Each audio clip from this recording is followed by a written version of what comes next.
Self-efficacy. Yeah. A belief in one's ability to achieve a goal, especially when the path is uncertain or unknown.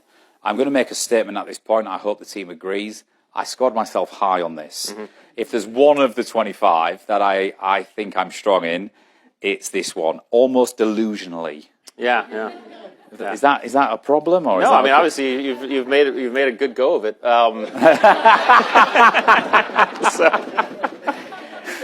Self-efficacy is in fact, it's an interesting one because it's a combination of a few, again, kind of like perseverance. It's a combination of confidence, initiative, and optimism. And so self-efficacy is you have the confidence to know I can do this. You have the initiative to get started, and then you have the optimism, or the realistic optimism, that as you go through, you will figure it out along the way. And so now those other attributes, other than initiative, which is not really an attribute, but certainly confidence and optimism are in fact attributes, and they're part of the new list of 42 that we have going.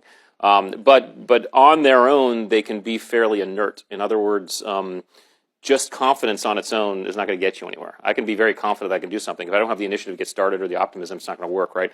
I can have just initiative, and that's just like frenetic energy. Like, I'm just going with no direction. I can have just optimism, which is great, but I can, that's me planting a garden and saying there will be no weeds, there will be no weeds. There's going to be weeds, right? So there's a combination in self-efficacy that allows us, which I imagine most of you in this room are fairly high on, that allows us to say, I know I can do this. I have the initiative to get started, and I have the realistic optimism that as I go, I'll figure it out along the way.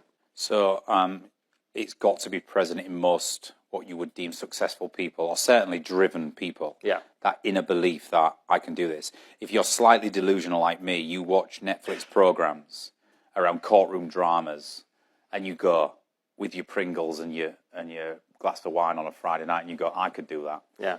That's actually narcissism. All right, okay, we'll come to that. We'll come to that. Remind me of that when we get back.